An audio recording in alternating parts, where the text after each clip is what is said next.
Alhamdulillahi rabbil alamin. An bɛ Ala tando ka waleɲuman dɔn ka sali alakira ba kan ni Muhamadu don. A n'a so nɛgɛ sanu a n'a ka sahaba kɛrɛnkɛrɛnlenw ani maa minnu tugur'u la ni baara ɲuman kɛli ye fo ka se don laban ma. Ala ka ne n'aw bɛɛ lajɛlen y'o la. An baden tɛ Bɛsiri fila lajɛbaaw Mali kɔnɔ Mali kɔ kan an b'aw fo ka waleɲuman dɔn sanga ani waati bɛɛ lajɛlen na aw ka ɲamadali la. Bi an ka jɛmukan kɛrɛnkɛrɛnlen kɔnɔna na an ye wele bila an karamɔgɔba ma Ustaz Usman Nimaga. Bi a bɛna kuma walandaba min kan o de ye Seyida Fatima Az-Zahra alayha salam. Yani an ka don walanda kɔnɔ an bɛ foli bila an karamɔgɔ la. Ustaz salamu alaikum. Wa alaikum salam wa rahmatullahi ta'ala wa barakatuhu. Ustaz dakuruɲa fila foli kan ka lase an lajɛbaa bɛɛ lajɛlen ma. Alhamdulillahi rabbil alamin. Allahumma salli ala Muhammadin wa ali Muhammadin wa sallim. An bɛ Ala fo ka Ala barikada ka sɔli kɛ alakiraba Muhammad Mustafa kan a n'a sɔliŋo sanumaw ka foli kɛ silamɛ bɛɛ lajɛlen na lajɛbaga ani lamɛnbaga Mali kɔnɔ ani Mali kɔ kan nin zanga na ni wagati na ka fɔlɔ ka don ni dugawu ye ka dugawu kɛ an faso ye n'o ye Mali ye k'a fɔ Mali ye Ala ka hɛrɛ caya kɔnɔ bɛn ani kɛlɛ Ala ko sabati Ala ka basigi nati ka dungafa nati o kɔfɛ an ka mashayihu an bɛ foli k'u la n'o ye an ka diinɛ cɛkɔrɔbaw ye k'a bɛɛ fo k'a bɛɛ waleɲuman dɔn kɛrɛnkɛrɛn ma an ka sirifuw an bɛ an fa fo ani an ka cɛkɔrɔba ɲuman n'o de ye Aseyid Sherif Usman Madani Haidara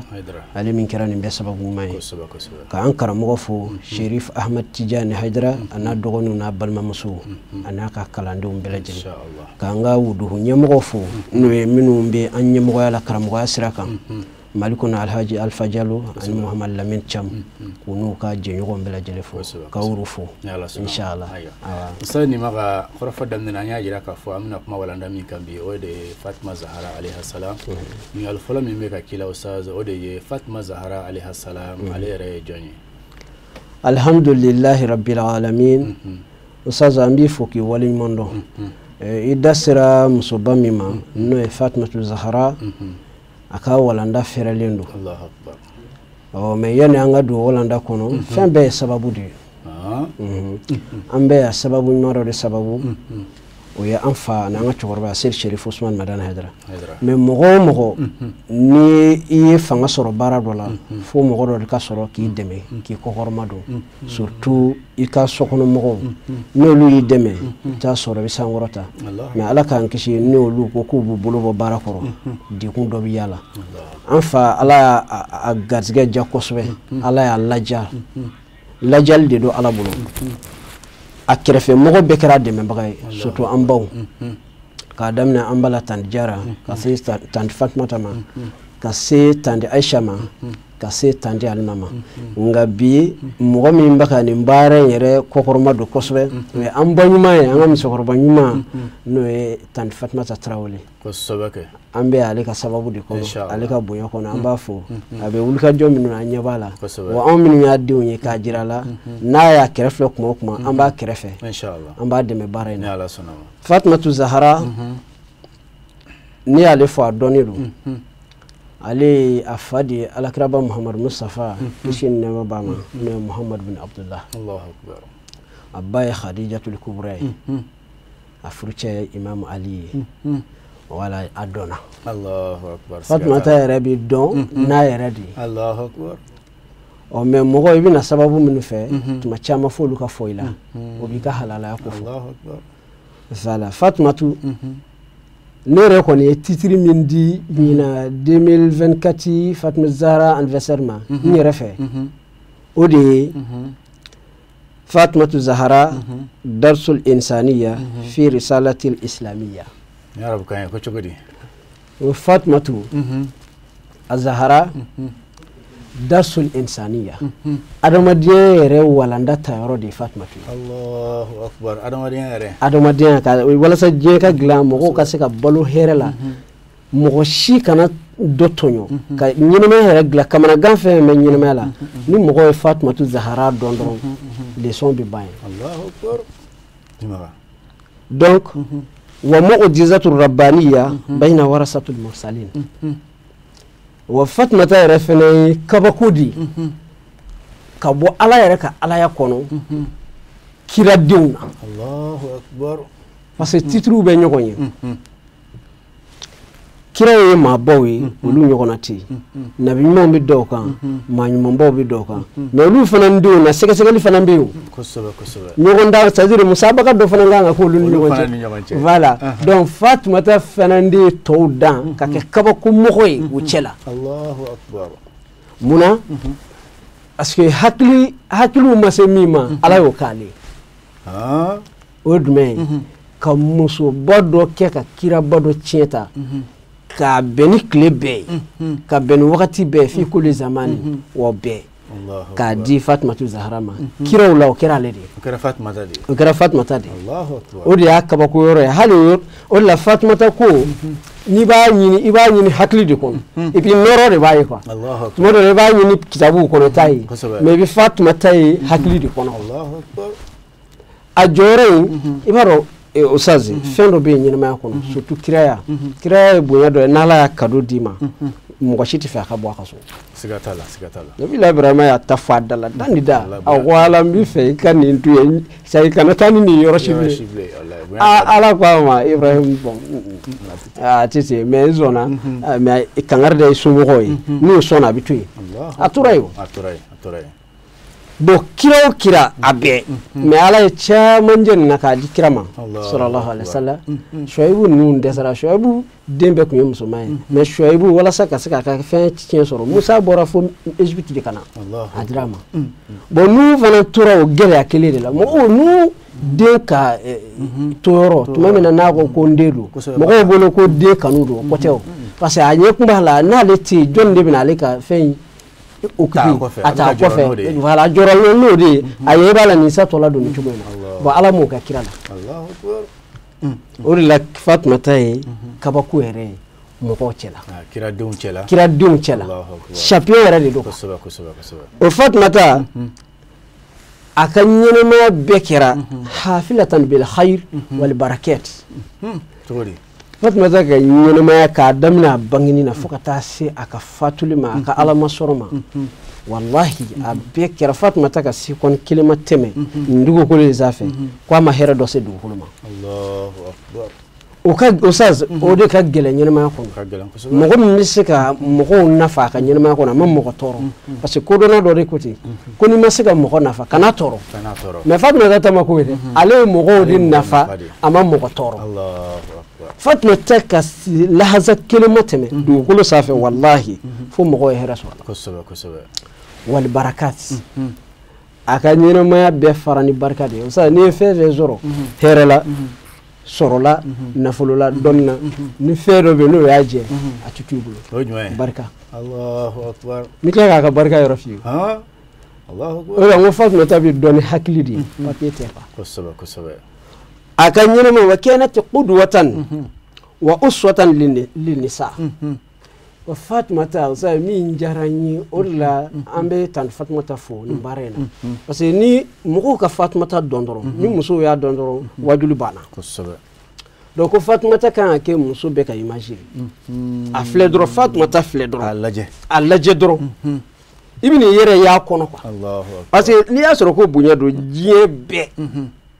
fa min ka fisa ni fa bɛɛ ye o denmuso de don siga foyi t'o la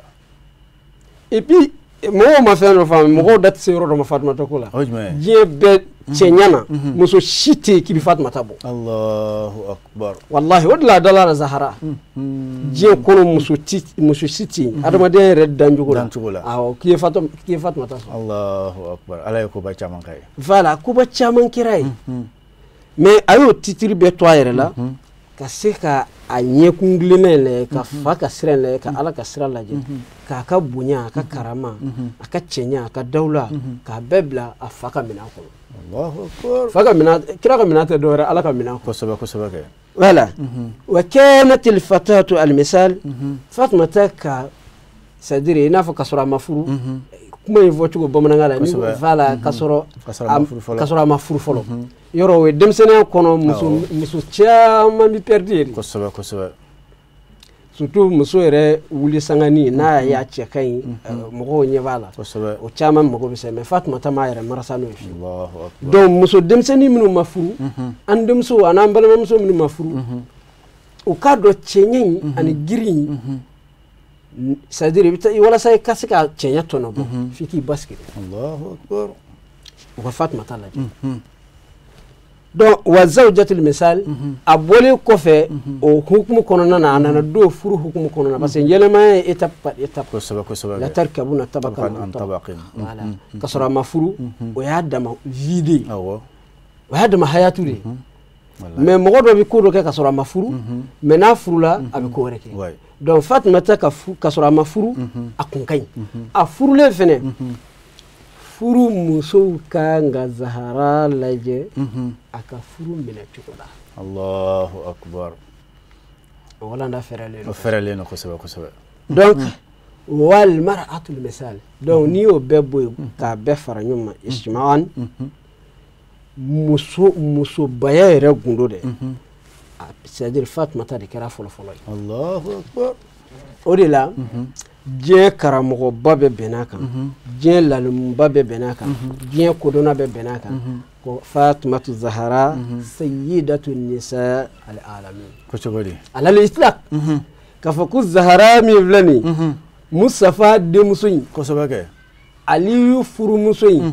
ko diɲɛ bɛɛ dɛrɛ ka drapeau kelen di a ma ko dugukolo sanfɛ k'a daminɛ a fɔlɔ mɔgɔw la fo ka taa bila a laban mɔgɔw la ko a drapeau dira Zahara ma ka kɛ muso ka ɲɛmɔgɔba ye Allahu akbar fɛn bɛɛ la wa sirifuw ka gundo min bɛ sirifuw ka sɛgɛn n'u ka fɛn na Fatima ta nɔfɛla de siga t'a la wallahi Fatima ta nɔfɛla de Allahu akbar parce que mɔgɔw kuma sigi min kan a bɔra yen de wallahi et puis mɔgɔw kun bɛ fɛ Zahara bɛɛ de depuis Zahara wuli waati mɔgɔ ɲɛ dara ka bɛɛ y'a kanu ni i denkɛ ye Allahu akbar o la gɛlɛya ko ka ca quoi Imam Ali ani Zahara a ka gɛlɛya ko ka ca a ko ka ca voilà cɛnya bɔkolo ala y'o bɛɛ k'a ye a tilala ka s'a yɛrɛ la ka c'est-à-dire ka a fa lajɛ yani fa ka taa sira la k'a yɛrɛ bila fa ka minɛn kɔnɔ o ka gɛlɛn donc a ka di Imam Ali ma ka nin bɛɛ to yen setigibaw minnu yɛrɛ kuma ka kanu n'u yɛrɛ ye minnu b'a furuli bolo ma si hakɛ la olu dɔw y'a kanu n'u yɛrɛ ye minnu yɛrɛ bɛ tɛmɛna furuli kan olu y'a kanu n'u denkɛw ye mais o si ma sɔrɔ parce que i bɛ ko ni dɔ jateminɛ o yɔrɔnin na e tun bɛ muso min nɔfɛ bon ni o c'est-à-dire ne m'a sɔrɔ a dira mɔgɔ min ma adamadenya na ko n'u bɛ kɛ cogo diinɛ bɛ yen nka ko wɛrɛ bɛ yen gɛlɛya ninnu dɔɔnin bɛ yan quoi oh Zahara ne ye jateminɛ kɛ muso min don a tɛ se ka bɔ Ala kira ka du kɔnɔ jagoya a bɛ kɛ balima furu ye quoi parce que gundo min b'a kan an bɛna tila k'o gundo ɲɛfɔ voilà donc o de la Imam Ali yɛrɛ de ka kan n'a furu ye parce que a valeur b'ale la a fanga b'ale la o kɔrɔ ye a kodɔn b'ale la ale ni Fatima tɛ ka se ka ɲɔgɔn fɛ a tɛ se ka di bɛɛ ma fiyewu a tɛ se a ma nɔgɔn o de ye Fatima Zahara Allahu akbar bon o kɔfɛ Zahara yɛrɛ ça n ye kabakobɔ caman y'a la mais a ka fɛn duuru bɛ yen o ne nisɔndiya dɛ Allahu akbar o ye jumɛn ye o sa wallahi fɛn duuru n y'o ye Zahara la Fatima Zahara la n ko fo n ka nin fɔ mɔgɔw ye an nafa n'o ye fɛn duuru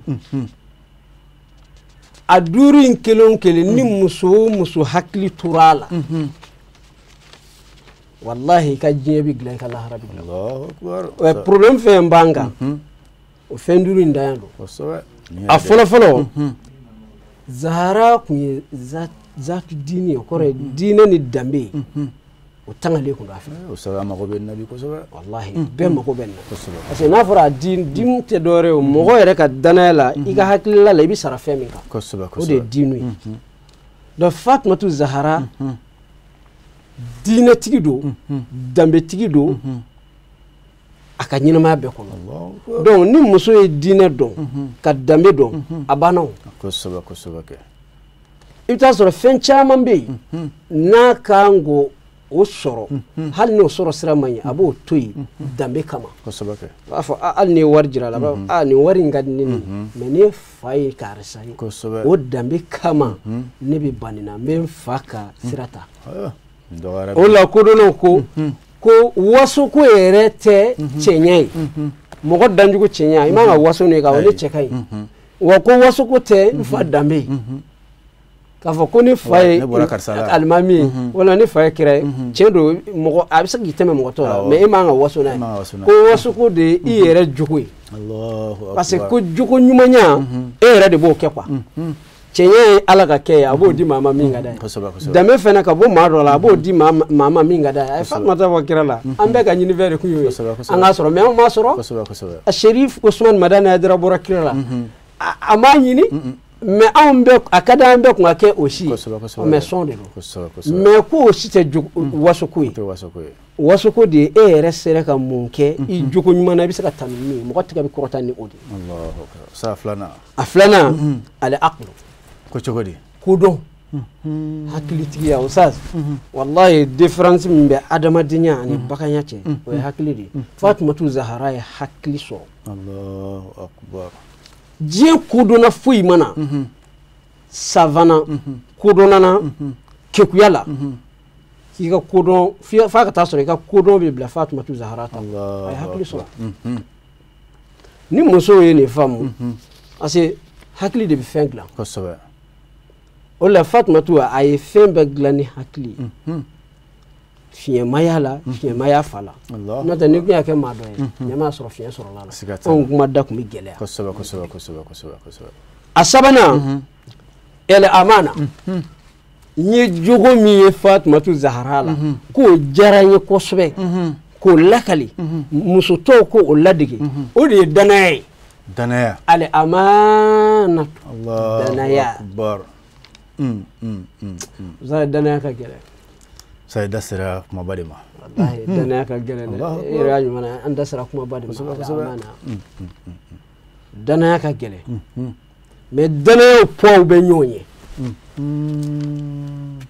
dɔɔni fɔ an y'o kan dɔ bɛ yen a bɛ ko dɔ kɛ maa si t'a jate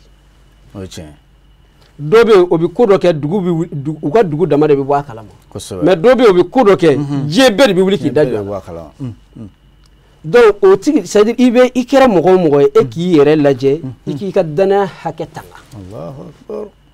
donc n'i ye danaya hakɛ tanga a bɛ kɛ sababu ye k'i kɔfɛ mɔgɔw lafiya Fatumatu Zahara kɛra sababu ye ka kuma da di anw bɛɛ ma kuma cogo ɲuman na n'a ka danaya ye kosɛbɛ